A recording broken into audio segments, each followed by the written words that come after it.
বলে দিয়েছেন শাবানের চাঁদের 15 তারিখ একটা রোজার কথা বলেছেন। কয়টা রোজা? আর জোরে। শাবানের চাঁদের 15 তারিখে একটা রোজা যদি কেউ রাখে রে, আল্লাহর হাবিব জানিয়ে দিয়েছে বন্ধু, তাকে কখনোই জাহান্নামের আগুন স্পর্শ করবে না। তার মানে দুজক থেকে সে মুক্তি পাবে। সে নারী হোক বা বন্ধু, পুরুষ হোক, বৃদ্ধ হোক বা বৃদ্ধ হোক, যুবক হোক বা যুবতী হোক। আগামীকালকে সে রোজাটা রাখবেন কোন দিন? আজকে কিন্তু 15 তারিখ শুরু হয়েছে। কি হয়েছে? আজকে মাগরিব যখন চলে গেল, কি হলো? সূর্য অস্ত যাইতে সে দেরি বন্ধ 15 তারিখ শুরু হয়ে গেছে। আগামীকালকে মাগরিবের আগ মুহূর্ত পর্যন্ত 15 তারিখ থাকবে। এই জন্য আমি আপনাদেরকে বলবো, আজকে মাহফিল সেরে বাড়ি যাবেন। যদি কোনো ধরনের কোনো শারীরিক সমস্যা না থাকে, তখন আপনার যার যার ইচ্ছে মতো করে সেহরি খেয়ে অন্ততপক্ষে আগামীকালকে রোজা রাখবেন। আমার নবীর কথা সত্য না মিথ্যা? সন্দেহ করলে ইমান থাকবনি। আর জোরে কন্যা হাদিস শরীফের মধ্যে এসেছে বন্ধু, শাবানের চাঁদের 15 তারিখ যখন শুরু হয়, সূর্য অস্ত যাওয়ার পরপরই বন্ধু রহমতের ফেরেশতারা পৃথিবীর আকাশে নেমে আসে। সুবহানাল্লাহ কয় না? পৃথিবীর আকাশে নেমে এসে ডাকতে থাকে, তোমরা কে আছো রে অসুস্থ? তোমরা আল্লাহর কাছে সাহায্য চাও, আল্লাহ আজকে তোমাদেরকে সুস্থ করে দিবে। কে আছো রে অভাবে? আল্লাহর কাছে চাও, আল্লাহ তোমাদের অভাব দূর করে দিবে। কে আছো আজকে বাড়ি কোটা উত্তর পাড়ার মানুষ?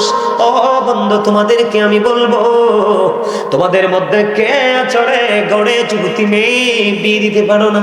উপযুক্ত ছেলে আছে বন্ধু, বিয়ে করাতে পারো না। উপযুক্ত ছেলে এডুকেটেড পারসন করে বসে আছে, তুমি কর্ম দিতে পারো না। অনেক ছেলে আছে বন্ধু, বিদেশ দিতে চাও, দালালরা নিতে পারে না। এমনি করে করে আমাদের অভাবের তো শেষ নাই। বিশেষ করে বাংলাদেশের মানুষ সবচেয়ে বেশি যে সমস্যা, সেটা হলো অসুস্থতা এবং দরিদ্রতা। কথা বলেন না কেন? আরেকটা হলো সন্তান বেশি বেশি অমানুষ হওয়া। আল্লাহর কাছে চাইবেন, দয়াল রে, আমার নবীর হাদিস থেকে জেনেছি তুমি নাকি আজকে ক্ষমা করে দিবা, যা চাইবো তাই নাকি বরাদ্দ দিবা। মালিক, আমার ছেলেগুলো আমার অবাধ্য হয়ে গেছে, বাধ্য করে দাও। মেয়েগুলো আমার বিয়ে দিতে পারি না, বিয়ের ব্যবস্থা করে দাও। ছেলেগুলোর চাকরির ব্যবস্থা করতে পারি না, চাকরি হচ্ছে না, সময় মতো বিয়ে দিতে পারছি না। তার কারণ হলো ছেলে মেয়ে উপযুক্ত হওয়ার পরে যদি অপরাধ করে, অপরাধের দায় নিতে হবে বাবা মাকে। এই জন্য বন্ধু আপনি আমি আল্লাহর কাছে চাইবো, আল্লাহ রাব্বুল আলামিন ফজরের আযানের আগ পর্যন্ত আজকে সব আপনার আমার জন্য বরাদ্দ করে দিয়েছে। এই জন্য বলেছে হাদিস শরীফের মধ্যে, রাত্র যখন গভীর হয়ে যায়, গভীর রজনীতে আল্লাহর প্রিয় হাবিব সরকারে মদিনা জানিয়ে দিয়েছে, আল্লাহর রহমতের নজর আল্লাহর প্রিয় বান্দাদের দিকে দেয়। যার উপর আল্লাহর রহমত থাকে রে, তার কখনোই বন্ধু কোনো অভাব থাকতে পারে না। ঠিক নাকি? আরো মজার খবর আছে বন্ধু, বলবো নি? আল্লাহর হাবিব বলেছেন, ওই সব কানাগুলো নাকি হাদিসগুলো পায় না। আল্লাহর হাবিব সরকারে মদিনা তিনি বলে দিয়েছেন বন্ধু, তিনি জানিয়ে দিয়েছেন, বনি কালব গোত্রের মধ্যে যতগুলো বকরি ভেড়া আছে, কি বনি কালব গোত্রের মধ্যে, আমাদের এলাকায় চৌধুরী বাড়ি আসেনি, ভুইয়া বাড়ি আসেনি, খনকার বাড়ি আসেনি, আছে না এরকম? এইরকম একটা গোত্র হলো বনি কালব। বনি কালব গোত্রের মধ্যে মেম্বরটা কি কয়, দু অসুস্থ অন্দি হাসি দিয়ে লাইছে, হ্যাঁ ঘুম ভাঙছে না, প্রেম আইছে ভিতরে। আরো জোরে কর, আরো জোরে আলহামদুলিল্লাহ কর, আলহামদুলিল্লাহ, সুবহানাল্লাহ, বিসমিল্লাহ, যাই করবেন সব জিকির, কোনো লস নাই। এখানে বসলে কি নাই, কোনো লস। দেখেন না কি কয় আল্লাহর নবী, বনি কালব গোত্রের মধ্যে যতগুলো বকরি ভেড়া আছে, এই বকরি ভেড়াগুলোর গায়ের মধ্যে যতগুলো পশম আছে, কি আছে? পশম আছে। ওই পশমের সম পরিমাণ মানুষকে আল্লাহ আজকে রাত্রিতে ক্ষমা করে দিবে। আর জোরে কন্যা সুবহানাল্লাহ। অন্য হাদিসের মধ্যে এসেছে বন্ধু, 3টা বংশ, বনি নাজার, বনি রবি, বনি কালব। তিনটা গোত্রের নাম এসেছে কয়টা? তিনটা গোত্রের নাম এসেছে। তিনটা গোত্রের মধ্যে যতগুলো বকরি বেড়া আছে, ওই বকরি বেড়ার গায়ে যত পশম আছে, ওই পশমের সমপরিমাণ মানুষকে বন্ধু আল্লাহ রাব্বুল আলামিন আজকে রাত্রিতে ক্ষমা করে দিবে। বলে হুজুর, খবরটা আপনারা সংখ্যাটা কি নির্ণয় করতে পেরেছেন? কিতাব প্রমাণ করেছে ও বন্ধু, এক একটা গোত্রের মধ্যে কম পক্ষে 20,000-এরও বেশি বকরি বেড়া ছিল। সুবহানাল্লাহ বলেন না। খবরটা কি সহজ নেই? একটা ছাগল, একটা ভেড়া, এগুলোর গায়ে যে কই পরিমাণ পশম আছে আপনার আমার পক্ষে গণা সম্ভব নেই। একটা গোত্রের মধ্যে নাকি 20,000-এরও বেশি বকরি বেড়া আছে। সুবহানাল্লাহ বলেন না। 20,000 বকরি বেড়া কি সহজ? 20,000-এরও বেশি বকরি বেড়া আছে। এদের গায়ে যত বেশি পশম আছে, ঠিক তত সমপরিমাণ মানুষকে আল্লাহ আজকে রাত্রে ক্ষমা করবে। মালিক কেমনে রাজি হইব জানেন না? নামাজ পড়লেও জিকির, কোরআন তেলাওয়াত করলেও জিকির, জিকির না কি? দুরূদ পড়লেও জিকির, নামাজে দাঁড়াইলেও জিকির। আপনি যা করবেন বলে হুজুর সবকে জিকির। হ্যাঁ, সুবহানাল্লাহ বললেন এটাও জিকির, আলহামদুলিল্লাহ বললেন এটাও জিকির, লা ইলাহা ইল্লাল্লাহ বললেন এটাও জিকির, আল্লাহু আকবার বললেন এটাও জিকির। কাউকে ভালো কাজের জন্য ডাকলেন এটাও জিকির, কাউকে খারাপ কাজকে ধামাচাপা দেওয়ার জন্য বাধা দিলেন এটাও জিকির। তাহলে আজকের রাত হলো জিকিরের রাত। সুবহানাল্লাহ কয় না কেন? এখন জিকিরটা যে করবেন, নরমালি জিকির যে করবেন, জিকিরের ফজিলত কি? আজকের রাত তো বিশেষ রাত, অন্যান্য রাত্রির সাথে তুলনা চলে না, কিন্তু তারপরেও জিকিরের তো সাধারণ ফজিলত আছে, আছে না নাই? কথা বলেন আছে না নাই? আরো জোরে বন্ধুরে আমার। এখন জিকিরটা করতে হবে কেমনে দেখেন। ফাযকুরুল্লাহ কিয়ামান, দাঁড়িয়ে দাঁড়িয়ে জিকির করো, কুউদান বসে বসে জিকির করো, ওয়া আলা যুনুবিকুম শুয়ে শুয়ে জিকির করো। কিন্তু জিকির বন্ধ করা যাবে না। আল্লাহ বলেছেন ইয়া আইয়ুহাল্লাযীনা আমানু যকুরুল্লাহা যিকরান কাসীরা ওয়া সাব্বিহুহু বুকরাতান ওয়া আসীলা। আল্লাহ বান্দাদেরকে ডেকে ডেকে বলেছেন, ঈমানদারেরা তোমরা বেশি বেশি করে জিকির করো, সকাল তো সন্ধ্যা আল্লাহর পবিত্রতা ঘোষণা করো। আল্লাহর অর্ডার মানা দরকার না? তাহলে অন্য সব সময় তো আমরা করি জিকির, কিন্তু আজকে একটু বেশি করব। কি করব? আজকে একটু কেন করব? অন্যান্য রাত্রে নফল ইবাদতের চাইতে আজকের রাত্রে নফল ইবাদতের পাওয়ার একটু বেশি। জানেন, আপনার আমার আশেপাশে, আপনাদের আশেপাশে কবরস্থান আসেনি? আপনারা কবরের পাড়ে গিয়েও জিয়ারত করবেন। স্পষ্ট হাদিস, মা আয়েশা সিদ্দিকা রাদিয়াল্লাহু তাআলা আনহা কয়, নবীজি আমার বিছানায় ছিলেন। কোথায়? নবীজি আমার বিছানায়। হঠাৎ করে গভীর রজনীতে বিছানায় চাইয়া দেখি রে, আমার প্রাণের নবী তো বিছানা ত্যাগ করে ফেলেছে, আমার কাছে নাই। মা আয়েশা টেনশন করতেছে, না জানি রে আমার রাসূল আমাকে ছেড়ে অন্য কোন বিবির ঘরে চলে গেল, অন্য কোন বিবির কাছে চলে গেল। ও বন্ধু, মা আয়েশা প্রাণের নবীর খোঁজে বের হয়ে গেল। নবীকে খোঁজার জন্য কোথায় গেল? আমার সঙ্গী আমার কাছে নাই। কোথায় রে?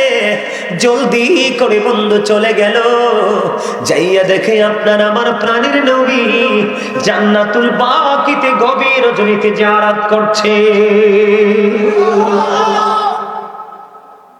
আপনার আমার জিয়ারতের দরকার না?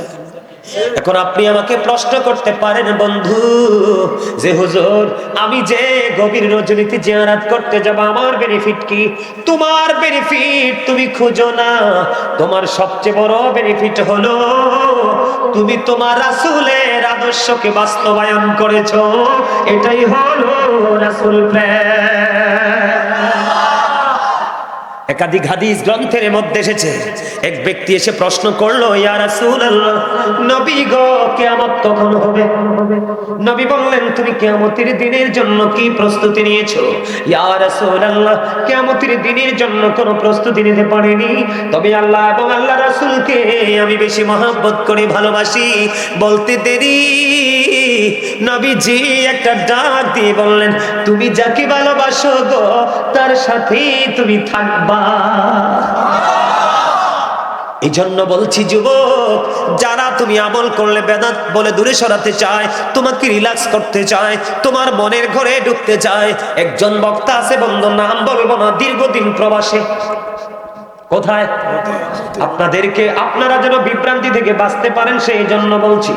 সে একটা বয়ানের মধ্যে বলেছিল, আমি শুনি নাই প্রথম, যে রমজানের রোজা রেখে নাকি ইয়াং ছেলেরা ট্যুরে যেতে পারবে, আর ট্যুরে গেলে সে মুসাফির হয়ে যাবে, সেই জন্য সে রোজা ভাঙতে পারবে। নাউজুবিল্লাহ বলেন না কেন? আর জোরে বলেন না নাউজুবিল্লাহ। আমি কিন্তু শুরুতে এইটা শুনিনি।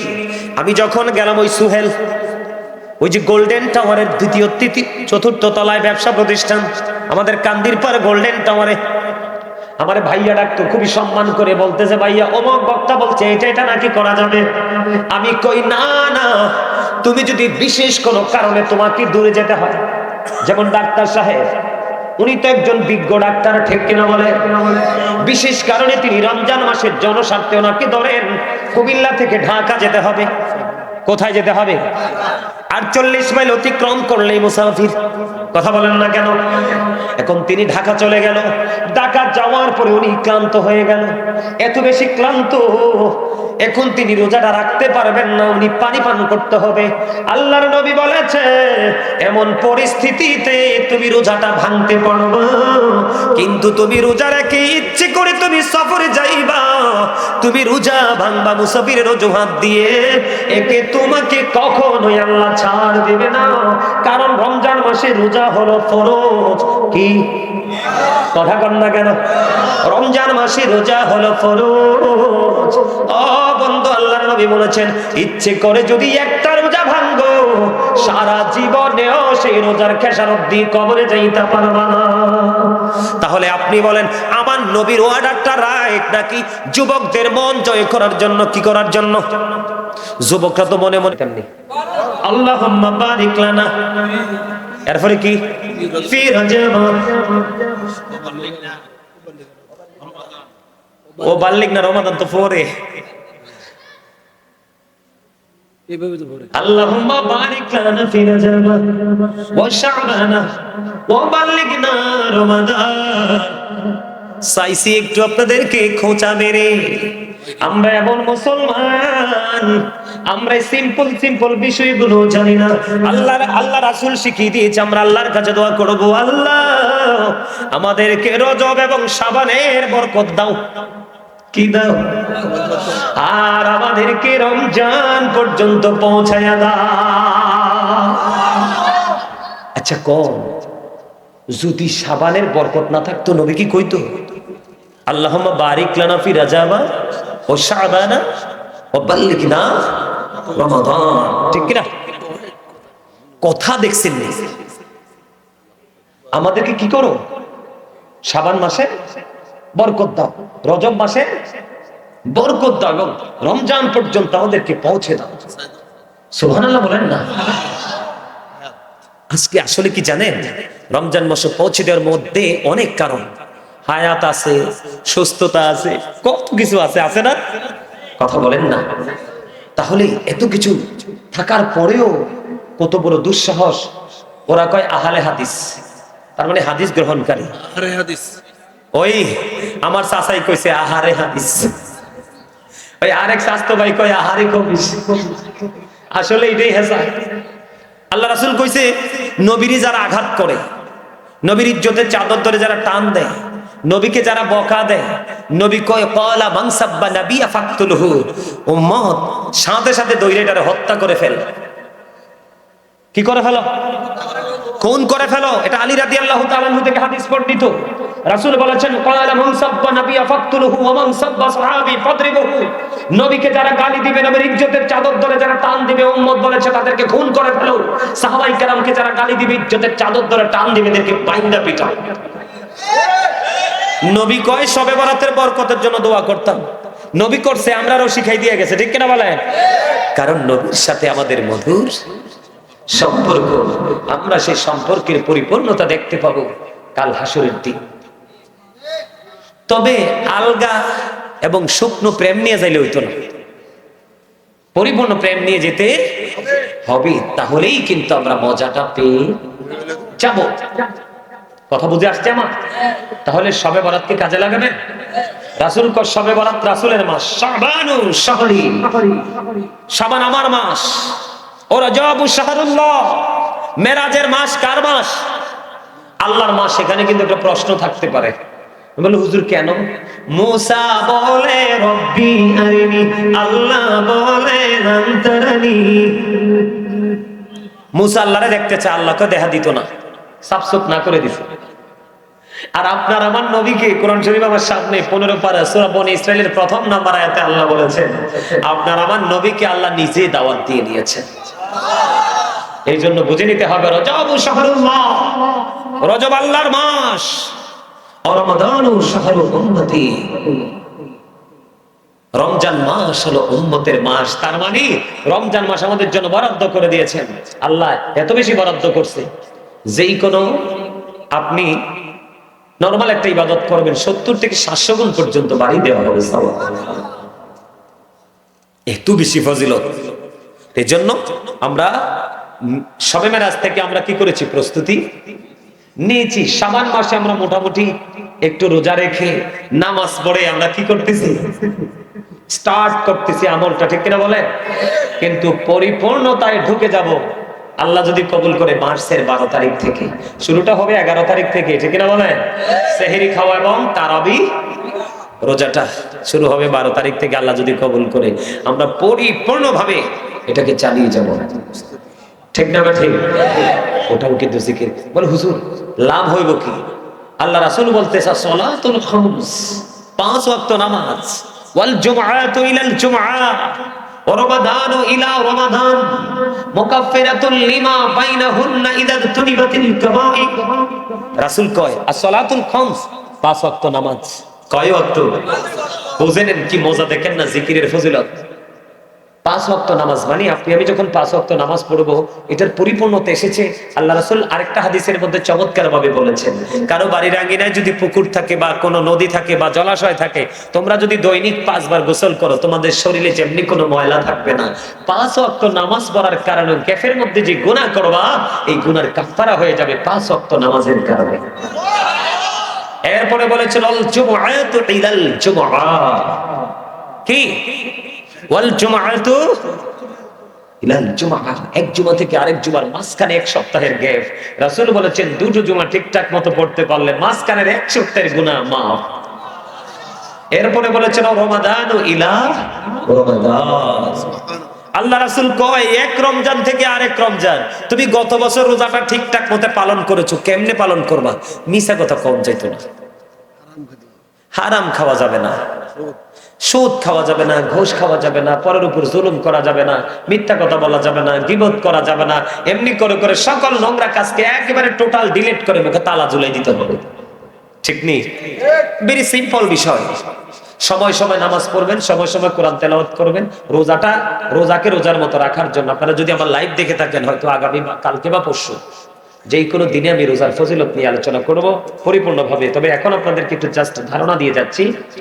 রাসূল বলেছেন ওয়াল জুমআতু ইলাল জুমআ ওয়া রমাদানু ইলা রমাদান, এক রমজান থেকে আরেক রমজান। গত বছর রোজা আপনি ঠিকঠাক মতোই পালন করেছেন, এবার রোজা কিন্তু আসন্ন। আমি দেখতে পাই গত বছরের তুলনায় কিন্তু এই বছর মানুষের মধ্যে একটা আলাদা একটা উৎসাহ বিরাজ করতেছে। সুবহানাল্লাহ বলেন না? এখনই মানুষ রোজা নিয়ে বিভিন্ন ধরনের প্রশ্ন উত্তর চায়, বিভিন্ন ধরনের মানুষ আনসার খুঁজতেছে। তার মানে এখানে কিন্তু মানুষের উৎসাহ উদ্দীপনাটা অনুভব করা যায়, ঠিক কিনা বলেন? আমরা চাই, আল্লাহ চায়, রাসূল চায়, পৃথিবীর সকল হক্কানি আলেমরা চায়, সাধারণ মানুষ তোমরা দুনিয়ার সময় দুনিয়ার কাজ করো। আল্লাহ যে সময় নির্ধারণ করে দিয়েছে সেই সময় আল্লাহর কাছে এসে হাজিরা দিয়ে যাও, তাহলে দুনিয়া আখিরাত দুটোই তোমার জন্য নিয়ামত হয়ে যাবে। রাসূল বলতেছেন এক রমজান থেকে আরেক রমজান, এখানে গ্যাপ আছে। কিন্তু যদি আমরা 365 দিনে এক বছর ধরি, তাহলে ধরেন এই বছর রোজায় 30 দিন, গত রমজানে 30 দিন চলে গেল, এবছর ভাগ্য যদি ভালো হয় 30 দিন, তাহলে 30-30 60 দিন চলে গেল। কয় দিন চলে গেল? 60 দিন চলে গেল। মাঝখানে 305 দিন আছে অবশিষ্ট। কত? একদিন 2 দিন না, 305 দিন। আপনার আমার প্রাণের নবী জানিয়ে দিয়েছে বন্ধু, এই 305 দিনের গুনার কাফারা হয়ে যাবে দুই দিকের রোজার কারণে। তবে শর্ত হলো কবিরা গুনাহ থেকে বেঁচে থাকতে হবে, কবিরা গুনাহ করা যাবে না, ঠিক না ঠিক? জেনে বুঝে সুস্থ অবস্থায় এইসব অপরাধ থেকে আমাদেরকে বেঁচে থাকতে হবে। এই সার্বিক সহযোগিতার মাধ্যমে এবং আপনারা যারা দূর দূরান্ত থেকে এসেছেন, আপনারা উপস্থিত হয়ে আজকের মাহফিলের সৌন্দর্য বৃদ্ধি করেছেন, সকলের প্রতি আমার আন্তরিক সালাম। আসসালামু আলাইকুম ওয়া রাহমাতুল্লাহি ওয়া বারাকাতুহু। সম্মানিত উপস্থিতি, একটু লম্বা হয়েছে জিকিরটা, তাই না? হ্যাঁ, ভালো লাগছে? কার কার কাছে ভালো লাগছে হাত তোলেন তো। মিছা কথা কইেন না কিন্তু, আমি কিন্তু সবার চেহারা চাইছি। জিকির যার ভালো লাগছে তার চেহারাও কিন্তু আমি দেখছি, যার ভালো লাগছে না তার চেহারাটাও কিন্তু দেখছি। হাত নামান আরো জোরে। আজকে জিকির করেছি কেন জানেন? বললাম না একটু ব্যতিক্রম ভাবে শুরু করব, তার কারণ আজকের রাত হলো জিকিরের রাত, আজকের রাত হলো কোরআন তেলাওয়াতের রাত, আজকের রাত হলো নফল ইবাদত করার রাত, আজকের রাত হলো কিতাব প্রমাণ করেছে, আজকের রাত হলো ওয়াজ নসিহতের রাত। সুবহানাল্লাহ বলবেন না? আর জোরে। এই মানে গাড়িতে উঠবো তখনও একটু ভালো করে কিতাবটা দেখে তারপরে নামছি, গাড়িতে উঠছি। বিশ্বাস করেন আপনারা? কেন এর মোবাইলটা কই, কেন আজকে কিতাবটা আরো ভালো করে আইছি, যা আপনারা শুধু শোনেন, শোনার পরে এরপর আপনারা সিদ্ধান্ত দিয়েন যে আসলে বিষয়টা নিয়ে কথা বলা দরকার কিনা। শুধু মন দিয়ে শুনবেন, আমি মাইকে শোনাবো, আমি বললে বলবেন হুজুর মনে হয় প্রতিহিংসা থেকে এটা করতেছে। শুরুতে শোনাই, কারণ পরে ওয়াজে ঢুকলে আর মজাটা নষ্ট হয়ে যাবে। শোনেন আজকে কেন এই কাজটা করছি।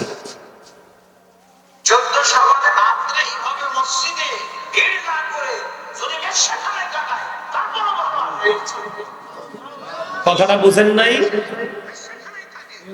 গুলি করে মারা দরকার।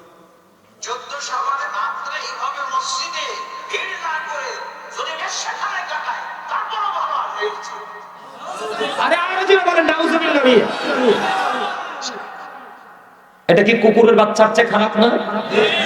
প্রাণী জগতের মধ্যে সবচেয়ে নিকৃষ্ট প্রাণী হলো কুকুর। এই কুকুরকে শয়তানের থুতু থেকে সৃষ্টি করা হয়েছে। এই বদমাইশের নাম কি? আখতারুজ্জামান। আখতারুজ্জামান। আপনারা আহলে হাদিস নামক কুলাঙ্গারদের নাম শুনেন নাই? এটা হচ্ছে এই কুলাঙ্গারদের একজন আখতারুজ্জামান। সে নাকি বড় শায়েখ। কি কইছে শুনছেন? এখন আমি যদি বলতাম তাহলে আপনারা মনে করতেন আরে হুজুর মনে হয় প্রতিহিংসা থেকে বলছে। এই পাইছেন? শবে বরাতের রাত্রিতে মসজিদে গিয়ে ইবাদত করার চাইতে নাকি বেশ্যাখানা পতিতালয় অনেক ভালো। আপনারা বলেন আপনাদের আগামী প্রজন্মের অবস্থা কি হবে? আপনাদের ছেলে নাতি নাতকুরদের অবস্থা কেমন হবে? এই জন্য আজকে বারবার শুধু আমার একটা হাদিস মনে পড়ছে। কয়টা? একটা হাদিস শুধু আমার হৃদয়ে বারবার শুধু আমাকে টাচ করছে, একটা রাসূলের পবিত্র হাদিসে মুবারক। আমার রাসূল বলেছেন আতিবু আওলাদাকুম আলা সালাসি খিসালিন হুব্বি নবীকুম ওয়া হুব্বি আহলি বাইতিহি ওয়া আলা কিরাতিল কুরআন। রাসূল বলেছেন তোমরা তোমাদের সন্তানদেরকে তিনটি বিষয় শিখাও। কয়টি? আরে যারা বলেন। আল্লাহ রাসূল বলেছেন হুব্বি নবীকুম teach the love of the prophet. তোমরা তোমাদের সন্তানদেরকে নবীর ভালোবাসা শেখাও, প্রেম শেখাও, কারণ নবীর প্রেমের মধ্যে রয়েছে সকল সহিহ নিদর্শন। ওমা কথা বুঝেন নাই? নবীর প্রেম মানেই তো নবীকে গ্রহণ করা। এই বছর আপনাদের এখানে আনাইছি কয় বছর? এই মেম্বার সাহেব কয় বছর? এই বছর 3 বছর। তা আমারে ভালোবাসতেন দেখেই তো দাওয়াত দিছেন, হ্যাঁ না ভুল বলছি? যদি ঘৃণা থাকতো ডাক দিতেন আমাকে। তো ভালোবাসা মানেটা কি? আমার চেহারা নাকি আমার আলোচনা, আমার বক্তব্য? এটাই তো বাস্তবতা, তাই না? আমি কিন্তু আপনাকে ভালোবাসবো না, আপনার গুণকে ভালোবাসবো। আমি আপনার জন্য কাঁদবো না, কাঁদবো আপনার গুণের জন্য। কেমনে জানি একটা সুল্লুক হয়, পানে তো স্বাদ লাগে না, স্বাদ লাগে চুনে। রূপ দেখে তার মন ভরে না, মন ভরে তার গুণে। কথা বলেন না কেন? আর আমরা সবাই নবীর সৈনিক, ঠিক কিনা বলেন? কারণ নবীর সৈনিক এই জন্য বললাম, এখন তো মূর্খতার সংখ্যা একেবারে আস্তে আস্তে বেড়ে যাচ্ছে, গভীর জ্ঞান সম্পন্ন আলেমদের সংখ্যা কমে যাচ্ছে, আর এটাই হলো কিয়ামতের আলামত। যত বেশি মূর্খতা বাড়বে তত বেশি ভুলভাল ফতোয়া চলবে, আর যত বেশি ভুল ফতোয়া চলবে তত বেশি মানুষ বিভ্রান্ত হবে, আর মানুষ যত বেশি বিভ্রান্ত হবে ততই সে জাহান্নামের নিকটবর্তী হবে। আপনি বলেন, যেটাকে আল্লাহর কোরআনের ভাষায় বলা হয় লাইলাতুল মুবারাক, ঠিক কিনা বলেন? আর হাদিসের ভাষায় বলা হয় নিসফে শাবান, ঠিক কিনা বলেন? কোরআন এবং হাদিস অর্থ কিন্তু একটাই। অর্থ কি? কথা বলেন না কেন? শাবান আসেনি? আরে শাবান শব্দটা আসেনি? আছে। এটা কি পৃথিবীর কারো বানানোর কোনো ক্ষমতা আছে? কথা বলেন না আছে? আরো জোরে বলেন না আছে?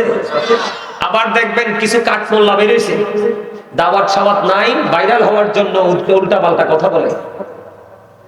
এরা বলে কবর জিয়ারত নাকি বিদআত। কবর জিয়ারত কি? ছোট্ট করে বন্ধু আমি শুরুটা করবো, আপনাদের এক সামনে তুলে ধরবো, একটু হৃদয় খুলে শুনবেন, বেশি আলোচনা করবো না, তবে যদি আপনারা শুনতে চান আমার সাধ্য মতো করবো। রাজি আছেন তো সবাই? বন্ধুরে আমার আপনার প্রাণের নবী আসার আগে পৃথিবীতে বিচরণ করেছিলেন ঈসা রূহুল্লাহ।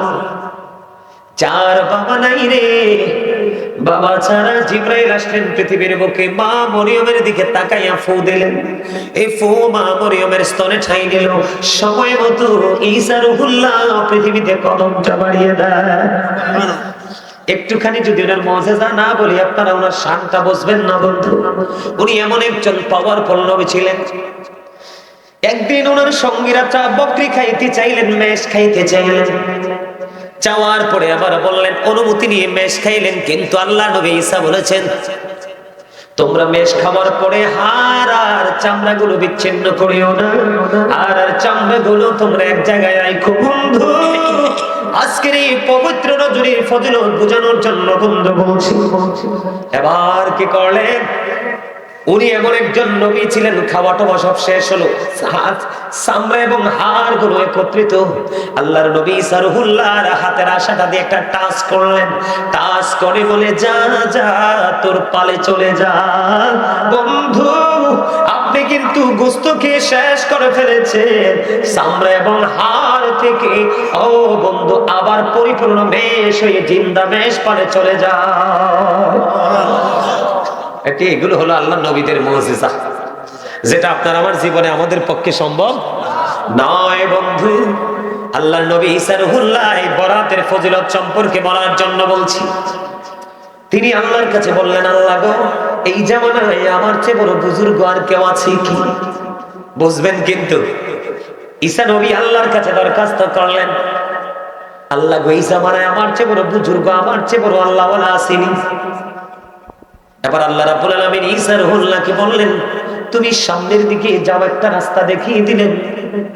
যখন রাস্তা দেখিয়ে দিলেন, রাস্তা পথে বন্ধু তিনি চলতে শুরু করলেন। চলতে চলতে চলতে চলতে প্রতিমধ্যে হঠাৎ করে তিনি দেখতে পাইলেন রাস্তার মধ্যখানে একবারে সাদা একটা বড় পাথর। আল্লাহু আকবার বলেন। আল্লাহর নবী ঈসা রূহুল্লাহ একটু আশ্চর্য হয়ে গেলেন, মালিকের অর্ডার নিয়ে তো রাস্তা পথে চলতে শুরু করলাম, কিন্তু কেন গো রাস্তার মধ্যখানে এত বড় সাদা একটা পাথর দেখা যায়? এবার তিনি আশ্চর্য হয়ে গেলেন, চিন্তিত হয়ে গেলেন।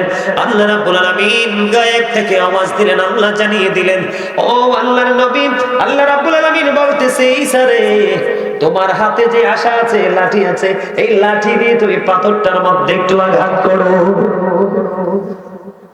ঈসা নবী তো কাজ করবে, সফল করার মালিক কে? আল্লাহর নবীকে পাওয়ার দিছে কে? ওনাকে আল্লাহর মনোনীত করেছে কে? 1,24,000 নবী রাসূলের মধ্যে 8 জন নবীকে আল্লাহ রাব্বুল আলামিন নিজে থেকে স্বর্গীয় উপাধি দিয়েছেন। এর মধ্যে একজন হলো ঈসা রূহুল্লাহ। যিশু ইজ দ্য স্পিরিট অফ আল্লাহ। জোরে জোরে কোন সুবহানাল্লাহ। আর জোরে। আল্লাহ নিজে দিয়েছেন এই উপাধিটা, এই মর্যাদাটা আল্লাহ নিজে দিয়েছেন। এবার আল্লাহর নবী ঈসা রূহুল্লাহকে করলেন বন্ধু, চলে গেল আল্লাহর অর্ডার পেয়ে পাথরের মধ্যে আঘাত করলো। আঘাত করতে দেরি রে, পাথরটা ফাইটা দুইটা টুকরা হতে দেরি হলো না। ও বাড়িকোটা উত্তর পাড়ার মানুষ, আমার ভাই, আমার বাবারা, আমি বিশেষ করে আমার মা বোনদেরকে বলবো গো, আজকের রাত হলো ক্ষমার রাত। ও মা, আমার নবী যখন মেরাজে গেলেন, জান্নাত জাহান্নাম দুটোই কিন্তু দেখলেন। জাহান্নামের দিকে আমার নবী তাকাইয়া দেখলো, জাহান্নামের মধ্যে শুধু বড় লোক আর মহিলা বেশি। নাউজুবিল্লাহ বলেন না। শুধু ধনী ধনী মানুষ আর মহিলা বন্ধু জাহান্নামে ভরপুর। আমার নবী যখন জান্নাতের দিকে নজর দিয়ে চায়া দেখলেন, জান্নাতের মধ্যে চায়া দেখলো, জান্নাতের মধ্যে শুধু গরিব মানুষ আর পুরুষ লোক। এই জন্য মা বোনদেরকে বলেছে একটু হৃদয় উজাড় করে তোমরা শোনো, আজকের রাত হলো আল্লাহ রাব্বুল আলামিন আজকের রাত্রিতে ক্ষমা করবে, ক্ষমার রাত্রে। আজকের রাত হলো আল্লাহর কাছে আমল পৌঁছার রাত। বন্ধু বানি বানি বলছি না, হাদিস শরীফ থেকে কালেক্ট করেছে বন্ধু। আপনারা দেখবেন মিলাদ কিয়াম নিয়ে যারা বন্ধু বিরোধিতা করে, তাদের মধ্যেও এখনো তারা এত বছর উল্টা পাল্টা বলেছে। এই বছর অনেক পজিটিভ বক্তব্য দিচ্ছে বরাত দিয়ে। জোরে জোরে বলেন না সুবহানাল্লাহ, আর জোরে বলেন না সুবহানাল্লাহ। বন্ধু, এই রাত্রি ক্ষমার রাত, এই রাত্রি আল্লাহর দরবারে তোমার আমল কবুল করার, প্রেজেন্ট করার রাত। আমরা চাইবো আজকের এই আমল যেন আল্লাহর দরবারে কবুল হয়। মেম্বার সাহেব আমাকে ফোন দিলেন, হুজুর এই রাত তো বরাতের রাত পড়ে গেছে। আমি কই কোনো টেনশন করবেন না, এটা ওই বাড়িকোটা উত্তরপাড়া বাসীর জন্য বড় একটা খুশনসিব। কথা বলেন না কেন? মানুষ চাইলেও এমন বাগান সাজাতে পারে না। আপনার আবার মনের অজান্তেই বরাত পড়েছে এই মাহফিলের দিন। সুবহানাল্লাহ। আল্লাহর নবী সারহুল্লাহ এই তো 38 বছরের মধ্যে দুইবার, এই বছর নাকি সেকেন্ড টাইম। আলহামদুলিল্লাহ বলেন না, আরো জোরে বলেন না। বন্ধুরে আমার, এবার কি করলেন আল্লাহর নবী সারহুল্লাহ, পাথরটাতে আঘাত করলো, পাথরটা দুইটা টুকরো হয়ে গেল। টুকরা যখন হয়ে গেল, এবার চাইয়া দেখে রে, এই পাথরের মধ্যে পকেটে ঢুকা। সব জায়গায় দেখি কালা মানুষ বালা এনে দি, কালা মানুষ একটু দুষ্ট। পকেটে ঢুকা, পকেটে ঢুকা, মনোযোগ নষ্ট করে। হ্যাঁ অবশ্যই, stop your mouth everybody, you listening my lecture very attentively, অন্যথায় I say go to your seat out of sight. ডাক্তার সাহেব কি বলেন? কথা বলেন না কেন? দুষ্ট গরুর চাইতে শূন্য গোয়াল অনেক ভালো না? কথা বলেন না কেন? হ্যাঁ, যেই গাভী দুধ দিবে না বাচ্চা দিবে, আমার দুধও লাগবে বাচ্চাও লাগবে। কথা কন না কেন? আমার দুনিয়াও লাগবে, আখেরাতও লাগবে, আমার দেহের খোরাকও লাগবে, রুহের খোরাকও লাগবে। তুমি সারা জীবন তো দেহের খোরাক যোগাও, আজকেরই বাগান হলো তোমার রুহের খোরাক, রুহের খোরাকের বাজার এবং আখেরাতের বাজার করার জায়গা হলো এটা। বুঝেন আমার কথা? একদম সোজা সোজা কথা। জি এল্লাই তো ধমকটা দিছি দাদা, দেখছো নি? হ্যাঁ, এবার দেখো, এই দেখে, এই জন্য আমি বলি মুরব্বীদের অন্তর হলো আল্লাহ রাসূলের প্রেম ভালোবাসায় ভরা। বর্তমান প্রজন্মের ম্যাক্সিমাম যুবক যুবতীদের অন্তর হিংসা, নোংরামি আর ইহুদি সংস্কৃতিতে ভরা। আমার কথায় আপনাদের মনোযোগ নাই, যদি থাকতো তাহলে ঠিকটা অনেক উঁচু হতো। আপনি বলেন, আগের যুগের মুরব্বীদের মধ্যে যে নমনীয়তা ছিল, ভদ্রতা ছিল, প্রীতি ছিল, এখনকার ছেলেদের মধ্যে কি আছে? আরো যারা বলেন। গত পরশু দিনে আমি বাড়িতে গেলাম, জুমার দিন না শান্ত, গত জুমার দিনে আমি গেছি আমার গ্রামের বাড়িতে। আমি একটা খুব দৃষ্টিনন্দন একটা মসজিদ আল্লাহ আমাকে দিয়ে, আমি গোলামকে দিয়ে গোলামি করেছি, দেখছেন কিনা জানি না। সহজে বাংলাদেশে না, আল্লাহ তো বিভিন্ন দেশও ঘুরাইছে। আমি কোথাও এত সুন্দর, এত দৃষ্টিনন্দন মসজিদ আমি কোথাও দেখিনি। আমি একদম গুনাহগার, মাত্র 5.5 মাসে মসজিদ শুরু এবং শেষ করেছি। সবচেয়ে মজার বিষয়টা হলো মসজিদটা ছিল পাঞ্জেকানা, চালু করছি জুমা জানুয়ারির 5 তারিখে, এবং যিনি খতিব ওনাকে রেখেছি প্রতি মাসে। যেই খতিবের যে অনারিয়ামটা, তার মানে হাদিয়াটা, এটা আমি প্রতি মাসে দেই, অলরেডি জানুয়ারিতে দিয়ে দিয়েছি। ওমা আলহামদুলিল্লাহ কন্যা, আনা জোরে আলহামদুলিল্লাহ। তো জিকির আজকের রাতে এটা কোন লাগবে বেশি করে, ঠিক না? আমার কয়েকটা স্বাস্থ্য ভাই যে দুইটা হাসি দিছে আর কন্তটা ঠান্ডা হয়ে গেছে আলহামদুলিল্লাহ। কোন প্রেমেরই বাজারে কে যাবি চল রে, আমিও যাব তোর সঙ্গেতে। কোন প্রেমেরই বাজারে কে যাবি চল রে, আমিও যাব তোর সঙ্গেতে। ঠিক কিনা বলা? প্রেমের বাজারে আসো, আল্লাহ রাসূল একসাথে পেয়ে যাবা। আর প্রেম ছাড়া কিন্তু ফুল বাগানো মরুভূমি। ঠিক কিনা বলেন? আর প্রেম থাকলে আগুনও হয় ফুল বাগিচা। ইব্রাহিম খলিলুল্লাহ পৃথিবী দেখছে আগুন, উনি যায় দেখে ফুলের বাগান। সুবহানাল্লাহ। কন্যা কেন? বুঝতে হবে তো বিবেক এমন একটা জিনিস, এটা আল্লাহর দেওয়া এক নূর। আজকে যারা বিবেকবান তারা সবাই সজাগ, আর যারা সজাগ তারা সবাই জিন্দা, আর যারা বিবেকহীন তারা সবাই ঘুমে। আর আজকে যারা ঘুমে অসুস্থতা বা বার্ধক্য সমস্যা সেটা আলাদা কথা, সত্য মানুষ যারা ঘুমে তারা হলো মরা। জোরে কন্যা নাউযুবিল্লাহ। ঠিক না? হাদিসের ভাষা, রাসূল কয় যারা জিকির করে তারা জিন্দা, আর যারা জিকির করে না তারা মুর্দা। আপনি আমি পৃথিবীতে তারে জিন্দা দেখলো, আল্লাহ রাসূলের দৃষ্টিতে, কোরআন হাদিসের দৃষ্টিতে এটা মরে গেছে। দেখেন না প্রেম। ঈসা নবী কয় আমার চেয়ে বড় বুজুর্গ কেউ নাই, আল্লাহ কয় সামনের দিকে হাঁটো। ও বন্ধু, আঘাত করলেন পাথরটার মধ্যে। জয়ীফ একটা বৃদ্ধ লোক, ও বন্ধু, পাথরের মধ্যে বসে আছে। পাথরের টুকরা হওয়ার পর ঈসা নবী দেখলেন, তিনি আশ্চর্য হয়ে গেল, তিনি অবাক হয়ে গেল। দাদা তো নিশ্চয়ই ওয়াজ শুনছেন আগে, আগের হুজুররা এগুলো করতো, মানুষের অন্তরে প্রেম জুগিয়ে দিত। আর এখনকার কাঠমৌলবী ভালো কিতাব পড়তে জানে না, কারণ খয়রাত খয়রাত খয়রাত খয়রাত। ঠিক কিনা বলেন? যারা খয়রাত করে কখনো ভালো কিছু নসিবে জুটে না।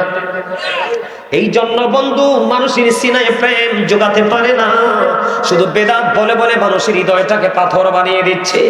এই জন্য বলছি, জয়ী বৃদ্ধ লোক, ওনার সামনে দেখা যায় জান্নাতি ফল। আবার ঈসা নবী কয়, ওরে বাপ রে বাপ, এই পাথরের চারপাশে তো দরজা জানালা নাই। কয় আপনি যে পাথরের মধ্যে বসবাস করেন, বসবাসের বয়স কত? কয় 400 বছর। কত বছর? আরে জোরে বলেন না। কেউ কেউ বলেছেন 4000 বছর।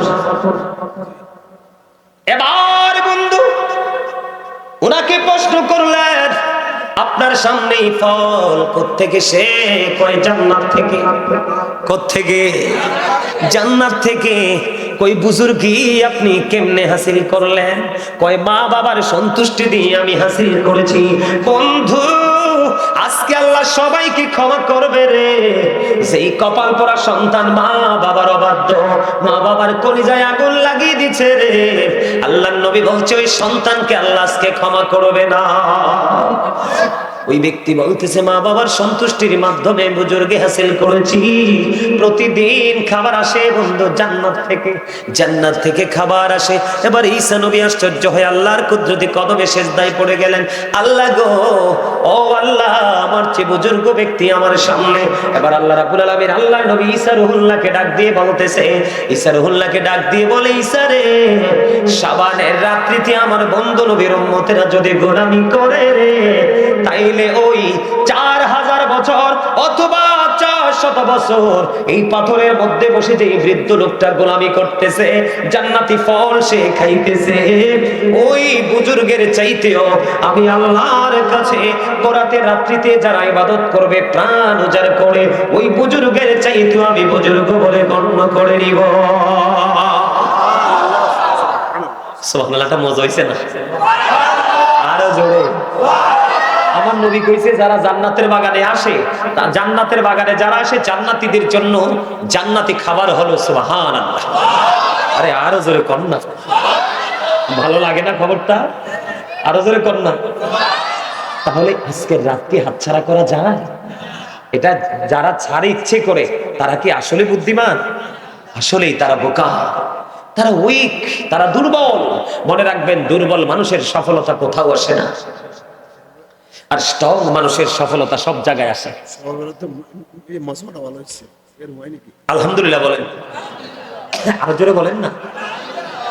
আমার কাছে কিন্তু অত্যন্ত ভালো লাগতেছে। আমি যদিও অসুস্থ, আজকে আমি ওঠার সময় আমার কে জানি বুকে হাত দিয়ে বলল আপনি শুকাই গেছে। আমি বলছি আজকে জানুয়ারির 5 তারিখ মসজিদ উদ্বোধন করে এসে অসুস্থ হয়েছি, সে অসুস্থতার প্রভাব এখনো আছে, খাবারের রুচি একবারে নাই, কিন্তু প্রোগ্রাম তো চলতেছে প্রতিদিন। গতকালকে 2টা করছি। মানুষ তো চাপাইয়া ধরে নাও করতে পারে না। আলহামদুলিল্লাহ বলেন না? আরো জোরে বলেন। সত্যিকারের যারা রাসূল প্রেম নিয়ে আল্লাহকে রাজি করতে চায়, আল্লাহকে পেতে চায়, তাদের জবান দেহ সবকিছুকে আল্লাহ কন্ট্রোল করে। তাদের মুখ দিয়ে ফালতু কথা আসে আসে না। বন্ধুরে আমার, এই জন্য বলছে রাত্র বাজে 11:30। কয়টা? 12টা পার হলে বন্ধু দোয়া কবুল শুরু। বলে হুজুর আগে করলে করবে না? আগে করলেও করবে, তবে 12টার পরে রাত্র গভীর হয়ে যায়, দ্বিপ্রহর পার হয়ে যায়, তখন কিন্তু আশেক মাসেকের প্রেমের ডুরিটা আরো শক্ত হয়। কথা বলেন না কেন? হুজুর কেন গো?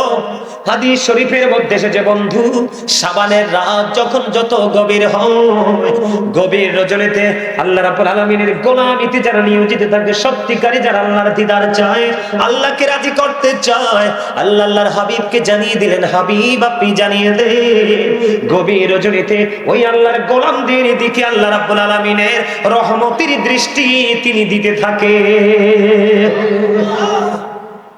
আল্লাহর রহমতের দৃষ্টি চায় না এমন কোন মানুষ কি পৃথিবীতে আছে? কিন্তু রহমতের দৃষ্টি তো চাইলেই হবে না, রহমতের দৃষ্টি পাওয়ার সময়টাও তো লাগবে। কথা বলেন না কেন? লাগবে না? আপনার বডিতে ডাক্তারের কাছে গেলে কিন্তু ডাক্তার জীবনে ওষুধ দেবে না যে এতক্ষণ আপনার জ্বর না আসে। উনি আপনার জ্বরটা নির্ণয় করবে, তারপরে কত পরিমাণ জ্বর আছে সেটার উপর ভিত্তি করে কি করবে? ঔষধ দিবে আপনার শেফার জন্য। ঠিক কিনা বলেন? বন্ধুরে আমার, শুধু তাই নয়, মা আয়েশা সিদ্দিকা রাদিয়াল্লাহু তাআলা আনহা থেকে হাদিস কানা বর্ণিত, আপনার আমার প্রাণের নবী মা আয়েশাকে প্রশ্ন করলেন, আয়েশা রে বলো না আজকে রজনীতে কি হয়? মা আয়েশা বলবে কি করে? মা আয়েশা প্রশ্ন করার পরে মা আয়েশা বলতে পারে না, আমার নবী ডেকে ডেকে বলল, আয়েশা রে এই রজনীতে কতজন আদম সন্তান পৃথিবীতে আসবে সেটার লিস্ট হবে। সুবহানাল্লাহ কর না। আর মানে আজকে থেকে আগামী বরাতের আগের দিন পর্যন্ত 1 বছর কতজন আদম সন্তান পৃথিবীর বুকে আসবে তাদের লিস্ট হবে, এবং কতজন মৃত্যুবরণ করবে রে তাদের লিস্ট হবে। এবং বন্ধু আল্লাহ রাসূল বলে দিয়েছেন, আজকের রজনীতে আপনার আমার আমল আল্লাহর দরবারে পৌঁছানো হবে। আজকের রাত্রিতে আপনার আমার রিজিক আল্লাহ রাব্বুল আলামিন বাজেট করবে। এই জন্যই বলা হয় ভাগ্য রজনী। কারো কারো কপাল পড়বে, আর কারো কারো কপালে 4 আঙ্গুলের কপাল। সবার কেউটি থাকে 5 তলায়, আবার কেউ থাকে গাছ তলায়। ঠিক কিনা বলেন? কেউ বা খায় কোরমা পোলাও, আবার কেউ কিন্তু শুটকি ভাত মিলে। তার কারণ হলো বন্ধু, আপনার একটা প্রত্যাশা থাকতে হবে। এই প্রত্যাশাকে ফিল আপ করার জন্য শুরু থেকে আপনাকে প্ল্যানিং করে কাজ করতে হবে। এই জন্য মুমিনরা প্ল্যান করে কাজ করে। কি করে? প্রতিদিন অন্তত পক্ষে 5 ওয়াক্ত নামাজ পড়বে, আল্লাহর জিকির করবে, যতটুকু সাধ্য মানুষের পাশে দাঁড়াবে, আর এই পবিত্র স্পেশাল রাত এবং দিনের অপেক্ষায় থাকবে। সুবহানাল্লাহ বলেন না? আল্লাহ রাসূল বলে দিয়েছেন, শাবানের চাঁদের 15 তারিখ রাত্রিতে যে ব্যক্তি ইবাদত করবে, আল্লাহর গোলামি করবে প্রাণ উজাড় করে, সে কি সেই সন্তোষ এবং তাহারই সৌভাগ্য। তার মানে আমরা যারা গোলামি করব, আমি আসার সময় আমার এই ছেলেগুলোকে বলে আসছি, মাহফিল শেষ করে বাসায় আসব, আসার পরে আগে ইচ্ছে মতো নিজে কতক্ষণ আল্লাহর গোলামি করব, কারণ এই রাত্র আগামী কালকে রাতের মতো নয়, এই আবার গতকালকে যেটা চলে গেছে এটার মতো নয়। জোরে জোরে কণ্ঠে বেঁধে অন্তরে আমার, আমি কিন্তু মোবাইলের মধ্যে করে নিয়ে এসেছি। আল্লাহ রাসূল খুশি হইছে, আরে তাইলে তো বালাই, আব্বাতে টেহা লইয়া দারুণ একটা সার্ভিস পাইছি। আব্বাতে টেহা লইয়া আজকে যান কক্সবাজার, কালকে যান নোয়াখালী, পরশু যান পাবনা, এরপরে যান সিরাজগঞ্জ, এরপরে যান বগুড়া, এরপরে যান পঞ্চগড়। ঠিক কিনা বলেন? এরপরে যান মির্জা ফখরুল ইসলাম আলমগীরের বাড়ি ঠাকুরগা। কথা কন না কেন? আপনারা বলেন, বিশেষ করে যুবক ভাইদেরকে বলছি, আমি যুবক ভাইদেরকে বলছি, তোমরা বক্তা এখন কিন্তু রাসূল বলেছেন কিয়ামত যত কাছে আসবে ফিতনা তৈরি করার মতো মৌলবী বেশি বের হবে। তোমরা তাদের কথা শুনেই কিন্তু বিশ্বাস করবে না। প্রবীণ যারা আছে, যোগ্য যারা আছে, দক্ষ যারা আছে, বাবা চাচার সাথে পরামর্শ করবে এটা যে বললো রাইট কিনা। দেখবা আরেকজনের কাছে গেলে দেখবা সে 100% রং, শুধু মানুষের মন জয় করার জন্য, কারণ তোমার মনে খুশি লাগছে বিকাশে পাঠাই দিবে কিছু হাদিয়া। এরা চলছে এইভাবে, ঠিক কিনা? আরো জোরে কথা বলেন না। এই জন্য বলছি যুবক, নবীজি কবি রজনীতে জিয়ারত করেছে। আর দুনিয়ার পজিটিভ দিকটা হলো, তুমি অন্তত পক্ষে যখন গভীর রজনীতে বাঁশবাগানে যাবা, পুকুর পাড়ে যাবা, অথবা পাহাড়ে চূড়ায় যাবা, গোরস্থান তো সবসময় নির্জনে থাকে, ঠিক কিনা বলে? যখন তুমি যাবা তখন তোমার যাওয়ার বেলাটা মনে পড়ে যাবে, আহারে কোন দিন জানি আমিও সেই জায়গায় চলে আসি। তোমার মনের মধ্যে কবরে যাওয়ার সেই ভয় ঢুকবে, তখনই হয়তো বা তোমার জীবনে চারিত্রিক পরিবর্তন চলে আসবে। আমার নবী কিন্তু প্রথমে কবর জিয়ারত করতে নিষেধ করেছিলেন, পরে কিন্তু তিনি আবার কবর জিয়ারত করতে নির্দেশ দিয়েছেন। সুবহানাল্লাহ বলেন না কেন? আমার রাসূল কি কয় জানেননি? শাবানু শাহরি, শাবান হলো আমার মাস, ও রজবু শাহরুল্লাহ, রজব হলো আল্লাহর মাস। বুঝে নেন, শাবান মাস নবীজি কয় কার মাস? নবীজি বলতেছে শাবান মাস আমার মাস। আপনারা জানেন না, হযরত উম্মে সালমা রাদিয়াল্লাহু তাআলা আনহা থেকে হাদিস বর্ণিত। বন্ধুরে আমার নবীজি এমন ভাবে রোজা রাখতেন, মনে হতো তিনি আর রোজা ভাঙবেনই না। তিনি ধারাবাহিক ভাবে বন্ধ রোজা রাখতেন। আল্লাহর হাবিব সরকারে মদিনা, তিনি রমজান মাসের পরে যদি সবচেয়ে বেশি রোজা রেখেছেন যেই মাসে, ওই মাসটা হলো বন্ধু শাবান মাস। কারণ শাবান মাস, রজব মাস হলো মাঠে ফসল লাগানোর মাস। এই শবে বরাতের মাস হলো পানি এবং কীটনাশক দেওয়ার মাস। পানি এবং সময় মতো আগাছা নিরসন করে যদি সার দিতে পারেন, দেখবেন তাড়াতাড়ি ফসলটা পরিপূর্ণ হয়ে যাবে। আর রমজান মাস হলো আপনার ফসল কাটার মাস। বুঝেন নাই? কথা করে না। রজব মাস হলো আপনার প্রস্তুতি নেওয়ার মাস। শাবান মাস হলো রোজা রেখে কিছু আমল করে ট্রাই করার মাস। আর রমজান মাস হলো পরিপূর্ণ আমল করে ঈদুল ফিতরের নামাজ পড়তে যাবেন আর তাকবীরে তাশরিক দিতে থাকবেন, আল্লাহু আকবার আল্লাহু আকবার, লা ইলাহা ইল্লাল্লাহু আল্লাহু আকবার আল্লাহু আকবার ওয়ালিল্লাহিল হামদ, আল্লাহু আকবার আল্লাহু আকবার, লা ইলাহা ইল্লাল্লাহু আল্লাহু আকবার আল্লাহু আকবার ওয়ালিল্লাহিল হামদ, আল্লাহু আকবার আল্লাহু আকবার, লা ইলাহা ইল্লাল্লাহু আল্লাহু আকবার আল্লাহু আকবার ওয়ালিল্লাহিল হামদ। আপনি যখন একটা রাস্তা দিয়ে যাবেন, ঈদের নামাজ শেষ করে আরেকটা রাস্তা দিয়ে ঘরে ফিরবেন, আল্লাহর নবীর কথা অনুযায়ী আপনি মায়ের উদর থেকে আসা নিষ্পাপ সন্তানের মতো নিষ্পাপ হয়ে যাবেন। জোরে কন্যা সুবহানাল্লাহ। তাহলে রোজা রাখবেন তো আগামী কালকে। আমি কিন্তু কাউকে ওয়াদা করাই না, হুজুরের সঙ্গে প্রেমে পড়ে বলে ফেলবেন, কালকে বলবেন আই এম ভেরি উইক, আমি দুর্বল হয়ে পড়ছি, আল্লাহ কালকে কইলেছি ঠেলার লগা যা কিতা করবো। এই জন্য আমি কোথাও কিন্তু কাউকে ওয়াদা করাই না, শুধু জাস্ট পরামর্শটা দিয়ে থাকি। আপনার কল্যাণ যদি চান আপনি করবেন, অকল্যাণ চাইলে করবেন না, এটা আপনার পার্সোনাল ম্যাটার। কথা কোন ঠিক না? আরো জোরে কর। এই জন্য নবী একটা দোয়া শিখাই দিছে, সাবধান, আজকে রাত্রে আপনি স্বেচ্ছা মতো ইবাদত করবেন। যদি মনে করেন যে আপনার মা বাবার সাথে আপনার সম্পর্কটা ভালো না, মা বাবাকে একটু সরি বলে দিবেন। আর আপনি মা বাবাকে সেবা করতে পারেননি, মা বাবা কবরে চলে গেছে, আজকে রাত্রিতে জিয়ারত করবেন। রাত্র তো প্রায় গভীর হয়ে যাচ্ছে, কি করবেন? কথা বলে না। জিয়ারত করবেন আগামীকালকে দিনের বেলা সুযোগ পেলে, অথবা ইফতারের সময় কোনো আলেমকে দাওয়াত দিয়ে, অথবা কোনো ফকির মিসকিনকে পাইলে তাদের আত্মার মাগফিরাতের উদ্দেশ্য করে খাওয়াই দিবেন। সুবহানাল্লাহ বলেন। কেন জানেন?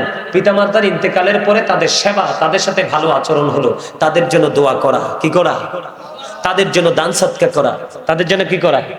দান সৎকার করা। বাবা মার প্রিয়জন যারা বন্ধু ছিলেন, বাবা মা নাই, তাদের সাথে সুসম্পর্ক বজায় রাখা, এগুলো আমাদেরকে মনে রাখতে হবে, এগুলো আমাদেরকে শিখে রাখতে হবে। কথা বুঝতে পারছেন? আরো জোরে বলেন, আমার কথা আপনারা বুঝতে পারছেন? এই জন্য আমরা কিন্তু এই গুরুত্বপূর্ণ সময়গুলোকে আমরা কি করব না, অবহেলা করে, অবজ্ঞা করে আমরা এগুলোকে বাদ দিব না। কথা কি বুঝতে পারছেন?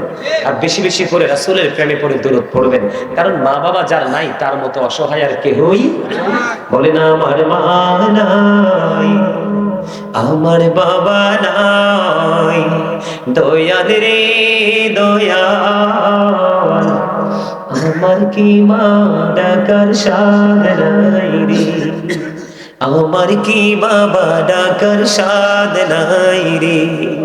ঘরে যাইয়া সবাই দেখে মা জননীর মুখ, বাবা যখন মাথায় হাত দে ভুলে যাই সব দুঃখ। আমার মা নাই, আমার বাবা নাই, দয়াল রে দয়াল, আমার কি মা ডাকার সাদ নাই রে। শোনে স্বপনে শুধু মা, তোমার কথা মনে হয়, কতদিন দেখি না তোমার, ভুলে কি গেছো আমার, ভুলে কি গেছো আমার, আদর সোহাগ মাগো আর কথা পাবো, কার চলে আমি নিজেকে জড়াবো, কার কাছে ধরবো মিছে বায়না, তোমার মতো কেহ নাই। শয়নে স্বপনে মা তোমার কথা মনে হয়, আমার ভুবন জুড়ে শুধু দুঃখ জ্বালা, কে আর পরাবে আমায় সুখের সে মালা। আমার ভুবন জুড়ে শুধু দুঃখ জ্বালা, কে আর পরাবে আমায় সুখের সে মালা।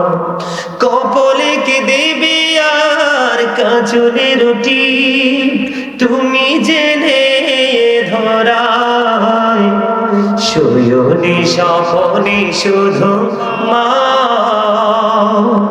তোমার কথা মনে হয়। মারহাবা বলেন না। যার মা বাবা নাই সে বুঝে যে সে কতটা অসহায়। পৃথিবীতে মা বাবার মতো আপন আর কেহ নেই, ঠিক না বলেন? সম্মানিত উপস্থিতি, আলোচনা আর দীর্ঘায়িত করব না, আলোচনা শেষ না, আর আলোচনা করব না। আপনাদের মধ্যে একটা ক্লান্তি আমি দেখতে পাচ্ছি। আমি আরেকটু জিকির করব, দুরূদ পড়ব, কিয়াম করব, মুনাজাত দিতে দিতে আরেকটু সময় লাগবে, ঠিক না? সম্মানিত উপস্থিতি, দয়া করে এতক্ষণ 2 দিন ব্যাপী যেহেতু মাহফিলটা আপনারা অনেক লম্বা সময় ধরে আলোচনা শুনেছেন, দয়া করে দোয়াটা না করে যাবেন না, কারণ আল্লাহর দরবারে মেহমানদের দোয়া কি হয়? কবুল হয়, ঠিক না বলেন? আরো জোরে বলেন, আমার আল্লাহ আল্লাহ আল্লাহ।